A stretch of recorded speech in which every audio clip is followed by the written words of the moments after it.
사랑하는 성도 여러분, 우리는 계속해서 이 본문을 세 번째 보고 있습니다. 우리는 저번 주에 주로 빌립의 그 신앙을 주님이 시험하시고 또 빌립을 통해서 하나님이 주시고자 하는 메시지가 있는 것을 우리가 보았습니다. 우리는 요한복음 6장 5절과 7절에 이 빌립, 그 다음에 오늘 우리가 볼 사람이 이제 안드레인데, 이 빌립과 안드레, 베드로는 성경 본문에도 나와 있지만은 오늘 이 사건이 오병이의 이 5천 명을 먹이는 사건의 그 빈들이 바로 그 베세다 근처에서 일어났습니다. 바로 그들이 태어난 고향이고 늘 자랐던 곳에 근처에서 일어나서 예수님이 일부러 그 지역을 잘 알고 있는 빌립에게, 그리고 오늘 또 안드레에게 질문을 통해서 모든 제자들에게, 또 제자들에게 주신 말씀은 우리 초대교회 그리고 우리 교회에게 주신 말씀인 것을 보게 됩니다. 우리는 여러분 저번 주에 빌립을 통해서 어떤 문제점을 발견했습니까? 사실은 빌립에게 문제가 있지는 않았습니다. 예수님도 직접적으로 빌립의 대답에 책망하지 않았습니다. 오늘 5절에 보면은 빌립에게 특별히 어디 가서 이 굶주린 이 수많은 군중들을 떡을 살 수 있을까 이렇게 묻습니다. 사실은 여러분 5천 명이지 거의 10,000명, 20,000명에 육박하는 큰 무리였습니다. 여러분 사실 빌립이 무슨 돈이 있고 능력이 있어 그 사람들을 먹일 수 있겠습니까? 그리고 또 그 12 제자들, 상식적으로는 그 질문을 받기에 매우 벅찬, 이해가 안 가는 질문을 예수님께서 하셨습니다. 6절에 보면 분명히 우리가 본문을 통해서 알 수 있었던 것이 친히 어떻게 하실지를 이미 알고 주님이 방법, 그 해결점을 가지고 단지 그 제자를 시험하기 위해서 우리에게, 빌립에게 말씀하셨던 것을 볼 수 있습니다. 때로는 주님께서 우리를 다 아시고 우리를 다 헤아리시고 주님이 다 하실 계획이 있지만은 여러분의 가정에, 여러분의 사업에 시험하실 때가 있습니다. 여러분 잘 이겨내시고 승리하시기 바랍니다.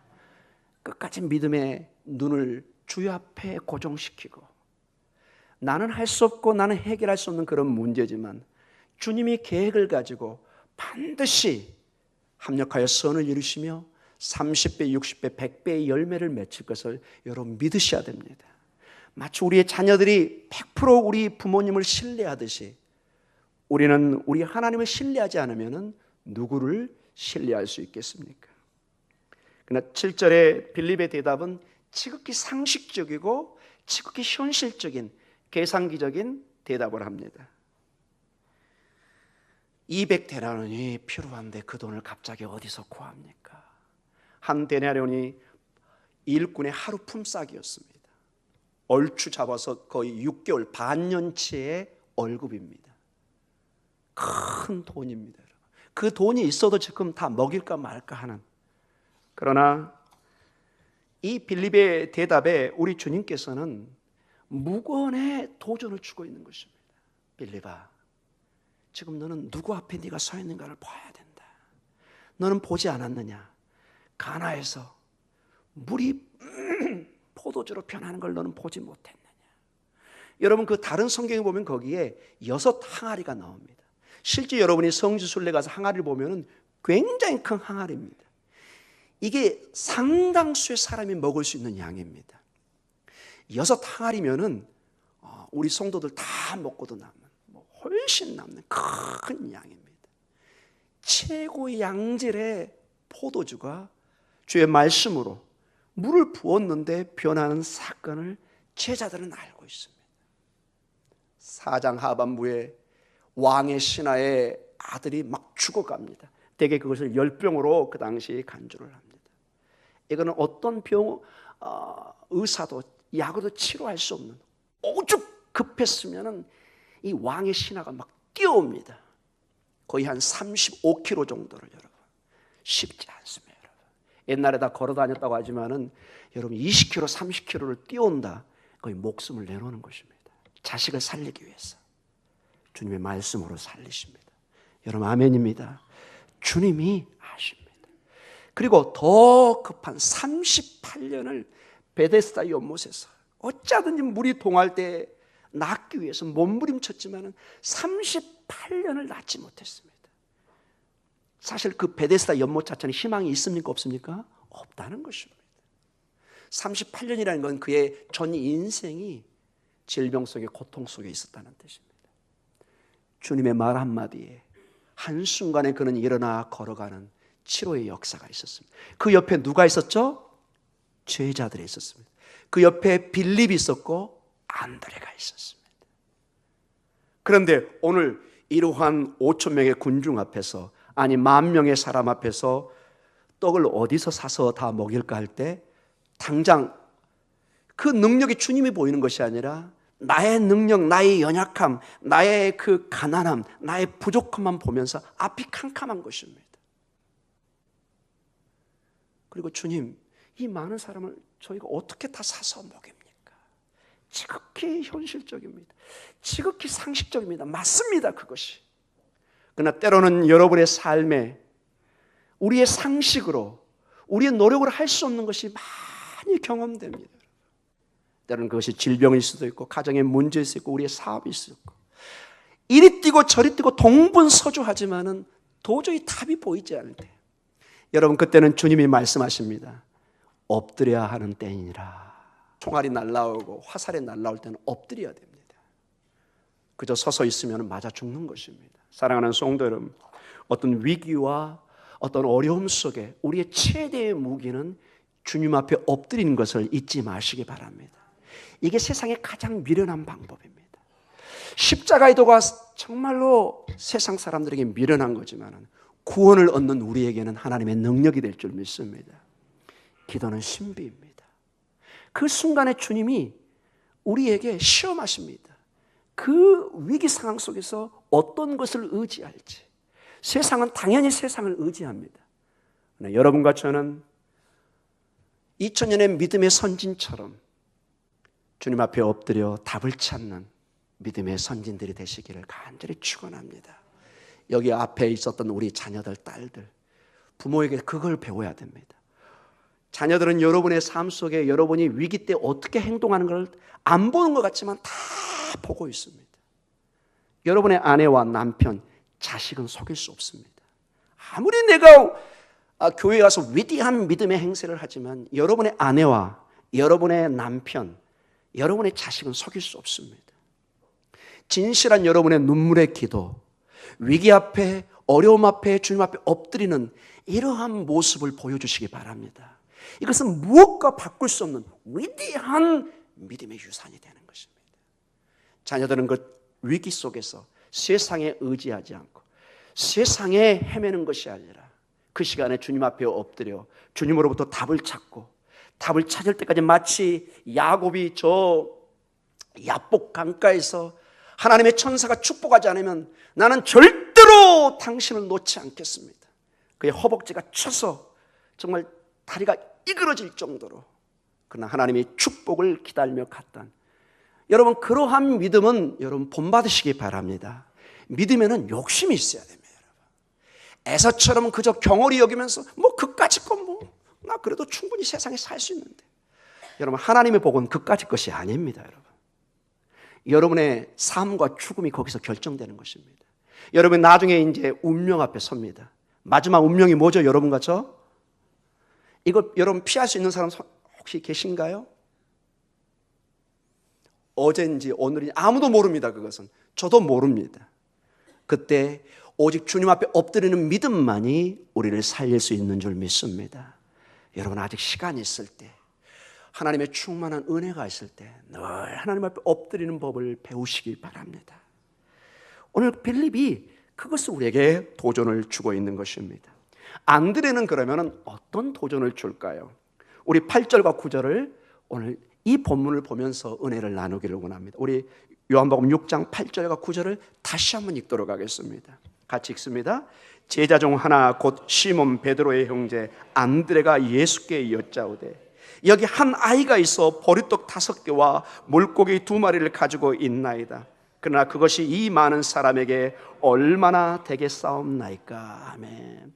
다른 복음서와 여러 가지로 이렇게 섞어서 보면은 아마 이러한 대화가 이제 제자들과 오가는 걸 제자들도 듣고 빌립이 황당해하고 제자들도 아니 우리에게 이 책임을 다 맡기면 어떡하시지? 뭐 당황해하는 모습이 역력하죠. 그때 아마 주변에 있던 어린아이가 그 얘기를 들었던 것 같아요. 아, 이건 내가 먹어야 되는데 지금 저 어른들 얘기하는데 아무리 애기지만 이거 먹기가 너무 미안한 거예요. 막 음식 없다고 막 난리 나고 어른들이 막 걱정하고 막 예수님하고 대화하고 있는데 얘가 그냥 우연히 들은 거예요. 와, 이건 내가 먹으려고. 원래 그 빵 5개하고 물고기 2마리가 주로 한 사람이 하루 먹을 수 있는 이게 도시락 양입니다. 기록에 보니까 아마 부모님이 싸준 것 같아요. 먹으라고. 너 갈 때 이거 가져가라. 이제 먹으려고 하고 있는데 이제 막 어른들이 막 음식이 있다 없다 막 난리가 나니까 어떻게 해요 이제. 이 아이는 아마 처음에 저 같으면 다 미리 다 먹었을 텐데 끝나고 그냥 나중에 먹으려고 여기다 너무 아깝지만 이 말씀도 듣고 이 어린아이가 이제 은혜를 받았겠죠. 그리고 내놓습니다. 이게 안드레가 그걸 가져왔는데 이 안드레의 대답을 여러분 다시 한번 9절을 봐보십시오. 자, 보리떡 5개와 물고기 2마리 가져온까지는 좋았습니다. 근데 안드레의 대답이 어떻죠 여러분? 9절의 하반부에 그러나 완전히 보리떡 5개와 물고기 2마리를 어떻게 하죠? 무시해버립니다. 그러나 이 많은 사람에게 얼마나 되겠사옵나이까. 5,000명 아닌 10,000명 되는 이 사람에게 주님 빵 5개 물고기 2마리 이거 이쑤시개도 안 됩니다. 뼈다귀 하나도 나눌 수 없습니다. 이거 사실 불가능한 겁니다. 무슨 의미가 있겠습니까? 이렇게 얘기를 합니다. 제가 이 설교를 해서 좀 자료를 찾아보는데 그 당시 기록에 의하면 가난한 사람들이 주로 보리빵을 주로 먹었고 밀은 주로 좀 여유 있는 사람들이 밀빵을 주로 먹었습니다. 그리고 물고기는 주로 빵과 함께 먹었던 주식이었습니다. 그게 그들이 어디를 떠나고 할 때 우리가 쌌던 김밥 싸듯이 가장 기본적으로 싸는 이게 도시락 같은 식사였습니다. 그리고 이 보리빵, 이 보리떡이 강조되는 것은 이 당시의 시기를 좀 더 이해하면 더 이해할 수 있습니다. 지금 이 5,000명을 먹은 사건이 어떤 명절에 주로 일어났죠? 유월절입니다. 이게 유월절이라면 우리의 부활절과 동일한 것입니다. 즉 3월달 아니면 이른 4월달. 이 시기는 이스라엘의 갈릴리 주변에 보리가 수확되는 시기입니다. 뭐가 수확되는 시기예요? 보리가. 그래서 보리가 풍부하게 나와서 그것으로 빵을 만들었던 지극히 상식적인 접근을 할 수도 있습니다.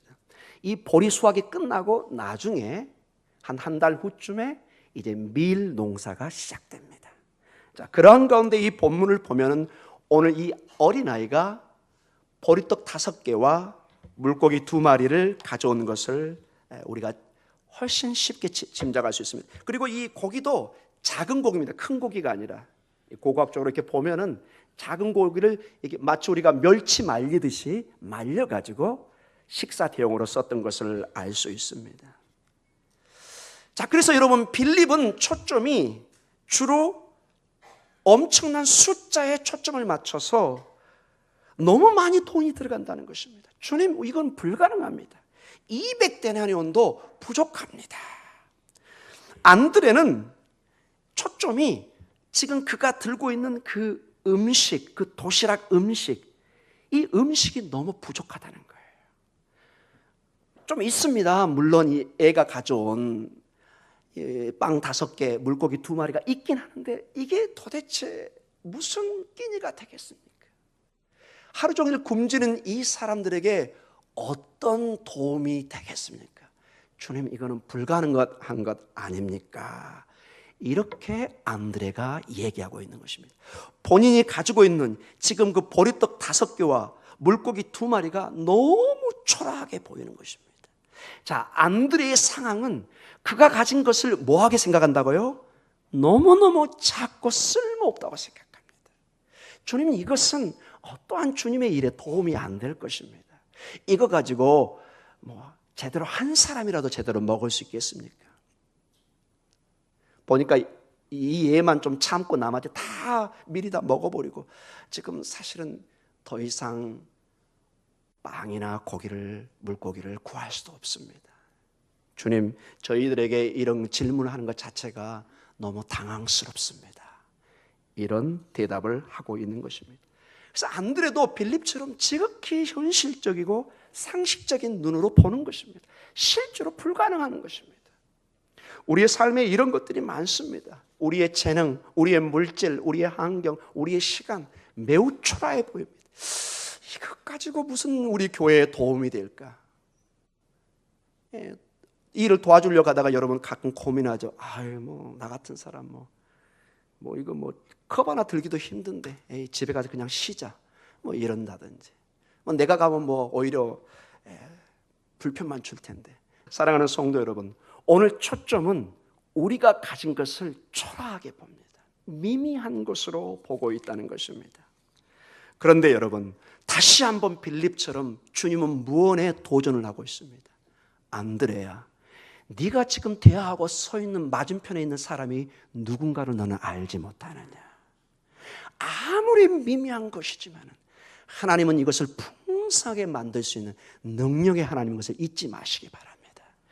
여러분의 능력, 여러분의 그것이 재물이 됐든지 시간이 됐든지 어떤 것도 여러분 그걸 미미하게 보지 마십시오.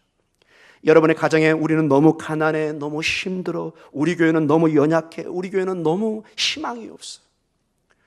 여러분, 세상의 눈으로 보면 희망이 보이지 않지만 여러분의 집과 이 교회는 하나님의 것인 줄 또한 믿으시기 바랍니다. 하나님이 하실 수 있는 시간과 공간을 열어주시기 바랍니다. 우리가 연약할수록, 우리가 부족할수록, 그러니까 기도하고 하나님 앞에 나아갈 수 있는 기회로 만드는 것입니다. 내 부족함만 보고, 내 연약함만 보고, 내 한계의 열악함만 보면서 나는 지금 시간이 없어, 나는 안 돼, 나는 부족해, 나는 못해. 여러분, 여러분의 삶 속에 여러분의 지인들이나 대화할 때 가장 힘든 사람이 대화할 때 어떤 사람이에요? 주로 부정적인 사람입니다. 뭐든지 안 돼, 그거 안 돼, 그거 안 돼, 그거 안 돼, 안 돼, 안 돼, 계속 안 됩니다. 여러분, 할 수 있다 하면 된다. 하나님이 우리 가정을 축복하실 것이다. 내 자녀를 축복하실 것이다. 내 남편과 아내를 축복하실 것이다. 우리 교회를 축복하실 것이다. 이렇게 믿으시기 바랍니다. 지금 자녀가 무슨 일을 가는데 너는 안 돼, 너는 싹수가 노래. 실제로 부모 중에 자녀한테 이런 말을 쓰는 사람 제가 직접 봤습니다. 있을 수 없습니다. 여러분, 어떻게 자녀 앞에서 싹수가 노랗다는 말을 합니까? 불가능합니다. 여러분, 여러분 자녀를 무조건 축복하시기 바랍니다. 여러분, 자녀는 여러분 소유가 아니에요. 축복의 대상이에요. 여러분이 저주하고 깎을 대상이 아니라고. 여러분, 무조건 축복하셔야 돼요. 이게 유대인의 전통이고 성경의 전통입니다. 여러분의 아들, 딸들, 손주들, 여러분 책임이 있습니다. 그냥 맛있는 거 사주고 사탕 주고 유산 물려주고 그 하루아침에 날아갈 수 있어요. 여러분, 축복하십시오. 하나님의 말씀으로. 여러분의 아들, 딸들, 여러분의 손주들을 늘 기도하시며 축복하시기 바랍니다. 지금은 비록 부족해 보이고 연약해 보이지만 하나님이 축복하시면 놀라운 일이 있을 것이다. 내 남편이 좀 부족해 보이지만, 내 아내가 부족해 보이지만 하나님이 축복하시면 일어설 줄 믿습니다. 기도하시기 바랍니다. 우리의 작은 것은 순간적으로 바꿀 수는 없습니다. 내 연약함, 우리 한계 다 있습니다. 다 은사가 다르고 재능이 다릅니다. 그러나 하나님이 축복하시면 놀라운 30배, 60배, 100배의 열매가 일어날 줄 믿습니다. 주님, 안드레와 같이 우리의 은사를 최소화하는 이러한 믿음이 아니라 정말로 크게 하나님의 역사를 하나님의 매개체의 도구로 보는 믿음을 허락하여 주시옵소서. 이러한 기도가 있기를 간절히 기도합니다. 보리떡 5개, 물고기 2마리, 사실은 5,000명, 10,000명에는 의미가 없는 것입니다. 그러나 그 미미한 것을 하나님 안에서 놀라운 역사를 이제 곧 다음 내용을 보면은 주님이 축사하는 순간에 5,000명이 먹고 12강줄에 남는 역사가 일어나는 것을 보게 됩니다. 이 축복의 주님, 역사의 주님, 능력의 주님을 바라보시기 바랍니다. 결론적으로 이 말씀을 나누면서 오늘 이 말씀을 여러분 묵상하시기 바랍니다. 마태복음 19장 26절에 주님이 제자들에게 이렇게 우리에게 약속하셨습니다. 우리 마태복음 19장 26절 같이 읽습니다. 예수께서 그들을 보시며 이르시되 사람으로는 할 수 없으나 하나님으로서는 다 하실 수 있느니라. 아멘. 뭐가 강조되어 있죠? 다 하실 수 있습니다. 하나님 앞에는 예애가 없습니다. 마음을 먹으면 홍해를 갈라버립니다. 하늘에서 만나를 쏟아붓습니다. 보리떡 5개와 물고기 2마리로 5,000명 10,000명을 먹인 하나님은 불가능이 없으십니다. 이 하나님의 능력을 여러분이 제한시키지 마시고 마음껏 기도하고 마음껏 간구하는 가운데 여러분의 가정과 여러분의 자녀들, 여러분의 남편과 아내, 이 믿음의 공동체가 일어서는 놀라운 축복이 있기를 간절히 축원합니다. 우리 기도하겠습니다.